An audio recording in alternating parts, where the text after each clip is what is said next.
أعوذ بالله من الشيطان الرجيم. بسم الله الرحمن الرحيم. الحمد لله الذي هدانا للإسلام ما كنا لنهتدي لولا أن هدانا الله، ثم الصلاة والسلام صلاة وسلاما دائمين متلازمين متكاملين على رسول الله حتى يرث الله الأرض ومن عليها. فقدوانge السلام عليكم ورحمة الله وبركاته. عبد السلام نسبي الدعاء الشيخ mukuru yaga nti tuyinza tutya okubeera mwezi guno gwazaalibwa mukama waffe tetutamwogerako. Kale no nensalawo njogereko ebitonotono ku bikwata ku mukama waffe Nabbi Muhammad sallallahu alaihi wasallam. Kitegeeza nti tugenda kugira tumuzamuko ku Salman al-Farisi tujja kumukwata kenkya naye leero olwaye katwogere mpaka Muhammad sallallahu alaihi wasallam, mukama waffe Nabbi Muhammad sallallahu alaihi wasallam. Kalisi fi hadi shahri al-mubarak, mwezi guno gw'ekitiibwa, ulida fihi weyazaalibwa mukama waffe Nabbi Muhammad sallallahu alaihi wasallam. baadhi mu'jizatihi, ebimu ku byamagero bye byetujja okwogerako nga bibiri oba bisatu kwetujja okoma. Anas bin Maliki okusima kwa Katonda kubeere ku ye yagamba tija Jibril ila Rasulillah zata yaumin, ti olunaku lumu mukama waffe yajja, mukama waffe Jibril yamujjira wa huwa jalis, naye nga atuddaawo hazin, ng'ennaku emutta, ng'awulira ennaku y'amaanyi nnyo ku lw'ebizibu byagenza afuna mu Bakuraishi. Era Jibril ega nti namutunuulira nti kad malaat addima ra'sahu min darabat ba'd ahli Makka, nga yenna ajjudde ebisaayisaayi bijjudde mutwe gwe olw'okukubwa ba'd ahli Makka, kubamu ku bantu b'omu Makka. Awulira ennaku emutta, awulira ekizibu ky'amaanyi, awulira obulabe obumutuukibwako obumukolerwako bw'amaanyi nnyo, ng'ali ku kigambo kya daawa, kubuulira ekigambo kya la ilaha illallah Muhammad rasulullah. Jibrilu nemutunuulira nayo nekwatibwa ekisa era nemusaasira, nemuga nti malaka, obadde ki? Okutuusa yaga nti faala bi haulai wa faalu, bakozeeko ebikolebwa ebitali bya buntu, banjiganya, bankuba, bankasukira amayinja, banvuma, nzigwiddemu amaanyi. Si yakyogera ekyo, naye Jibril yagenda okulaba nga yenna afuutuuse awiddemu amaanyi. Jibril neyagala okumugumya, nemugamba nti urika aya, tuhibbu an urika aya, oyagala nkulage akabonero akalaga obuyinza bwa Katonda? Naga nti naam, njagala kalaba. Namuga nti unzur ila hazi shajara, tunuulira omuti guli wara alwadi, gwali wala nnyo kyogulengera oguti ogwo gunene.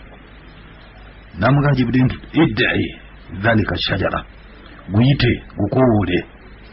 Fadaaha, kama waffe nagukowola. Fajaat, ne gujja omuti tamshi, nga gutambula hatta qamat bayna yadayi, ne guyimirira mu maaso ge. Faqala murha, okutuusa wemugamba nti ate gulagire, falitarja, aguddeyo mu kifo kyagwo oyo gubadde. Fa amaraha, nagulagira. Farajaat, ne guddayo ila makaniha al awwal, mu kifo kyagwo ekisooka gubadde. Faqala rasulillah, okutuusa mukama waffe Jibrilu yagenda okulaba nga asanyuseemu ne kasumayiri kazze, naga nti hasbiya an yakfini itmanana, kimmala, mpulidde nange obutebenkevu mu mutima gwange. Ekyokubiri, Sahadi al-Khudari, Katonda asiime ku ye, masaka dhib, yali mulunzi nga mulaalo alunda embuzi ze.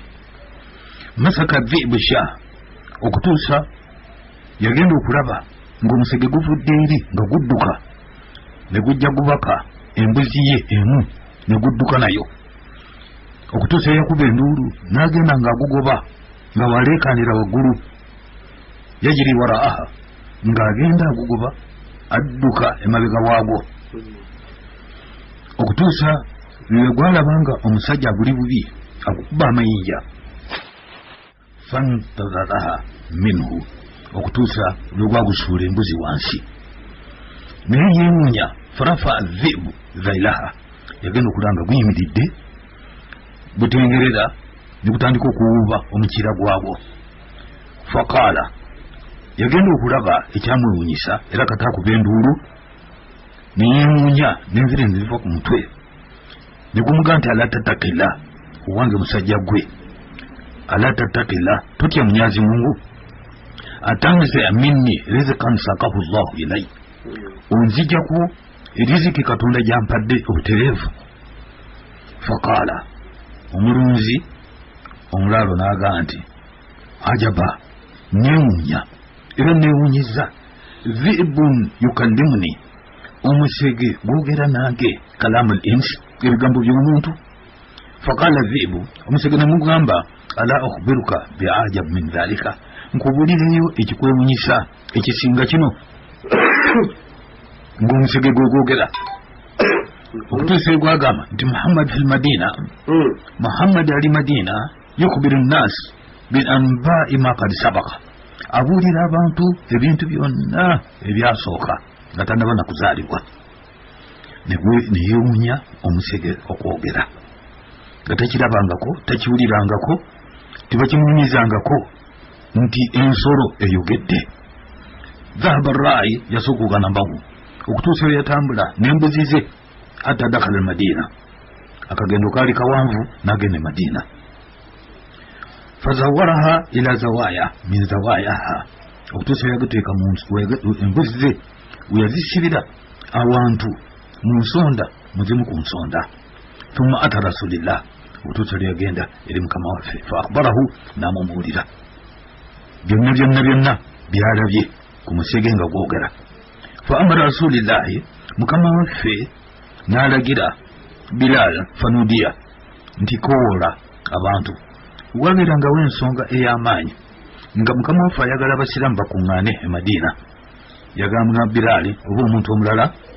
namuga nti assalatu jamia amakulu bwe bakiwuliranga nga bamanya nti waliwo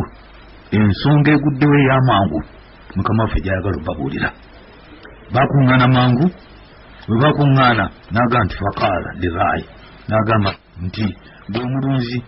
ikhbiruhum tandika obabuulira kyolabye fa akhbarahum okutuusa yababuulira faqaala rasulillah mukama waffe kyava atunuulira gamusaba n'agamba ng'ayimiridde ku kituuti ti sadaka walladhi nafsi muhammad biyadi ayogedde mazima ndayira oyo akutta obulamu bwange mu mikono gye la taqumu saa olunaku lw'enkomerero tugenda kutuuka hatta takallamu siba al insi okujjako tuyamanga eri kumpi esemberedde ebisolo bigenda kwogera n'abantu wayukallimu rajulu sautahu washirakan alayhi awo mukama waffe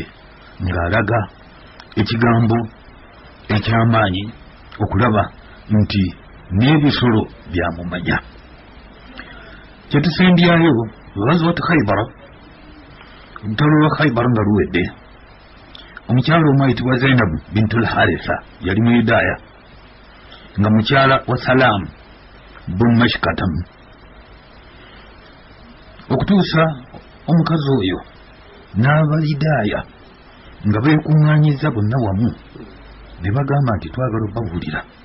omusajja ono muhammadi atutamye tukoze kyonna kye tusobola naye okumumalawo amangu tubuuze abantu b'omu maka ge waaba alya ayagala nnyo ennyama y'embuzi alya kitundu ki okutuusa bamugamba bwe babagamba nti asinga kulya omukono naga nti kale bakimanya era nga bakimanyi butereevu ti mukama waffe nankubadde omuntu munaku atya wa wansi atya wamuyita agenda nga tafaayo ku lwokubanga waliwo abantu ng'amala kupima amala kulaba embeera zo n'enfaanana zo ti nampita tamanyi nti nze siri grade ye naye mukama waffe nga tabirinaako nankubadde ng'omuyise ng'ogenda kulyayo obuntu obutono nnyo oba muwogo era yatuuka n'okugamba nti muntu ne wampita nga yafumbye ebyenda nsobola okgenda kulwokubanga najja nga ndi muntu w'abantu. Kakati abayudaaya bano ne bamuyita ti mukama waffe tubadde twagala tukoleddeyo ekijjulo naga nti nti ye naga nti kale kanzije n'agenda wagenda so nga bateze obutwa kulwokuba bamanya babuuza nti asinga kulya kitundu ki ekitundu ekyo ne bakiteekamu obutwa okutuusa mukama waffe lwe yajja ng'akkiriza ng'ayagala nnyo ennyama ey'embuzi ne bagisembeza saalat ayillahm salat min assimu fi dira ne bayitiriza obutwa mu kitundu ekyo kyalya jaa alwakati ekiseera ekyatuuka ne basembeza enva ezo ez'ennyama y'embuzi la taakuluni naye yeewuunya ng'asembeza ekifi ky'ennyama wano ku mumwa gwe ne kigamba nti la taakuluni fa inni masmuum togezaako n'ondya nemu obutwa ng'ekifi ky'ennyama kyennyini kyekyogera nazaawo ennyama teyagirya lamma takallama al akla nga enva ezo zoogedde qala rasulullah mukama waffe yeewuunya abantu yakkiriza n'ataleeta lunkulu n'ateekulumbaza nga bamuyise n'akkiriza okugendayo naye laba bye badde bamukola ajma'u li min hauna okutegeeza nti munkuŋŋaanyize abayudaaya bo mu kifo kino jama'u yabakuŋŋaanya qala lahum okutuusa ebyabulaga hal antum saddikuni an shay'in in sa'altukumuhu anhu abange bwe mbanga nina kye mbabuuzizza muyinza okumbuulira ekituufu nga mbadde nina kye mbabuuzizza mumbuulira ekituufu baga nti ye tukikubuulira okutuusa yabaga nti aja'altum fi hadhihi sha'summa njagala obbabuuza mu nnyama eno ey'embuzi mubadde mutaddemu obutwa qaalu naam baddamu mangu nnyo nti ye tubadde tutaddemu obutwa neyeewuunya tibeegaana tibaawakana okutuusa yaga nti fama hamalukum ala dhalika kiki ekibawalirizza okukola ekintu ekyo qaalu bamuddamu ne bamugamba aradna in kunta kadiban nastadiha minka twagadde nti wonoobanga ddala oli mulimba byoyogera byonna bya bulimba toli mubaka wa katonda ensi ejja kuwummula wa in kunta nabiyan wonoobeera ng'oli nabbi ddala oli mutuufu nga katonda yakutuma ng'oli nabbi we lam yadurruka hatha sim obutwa obwo tubulina kye bujja kukolako ensonga ezo ziri mu kitabo kya Bukhari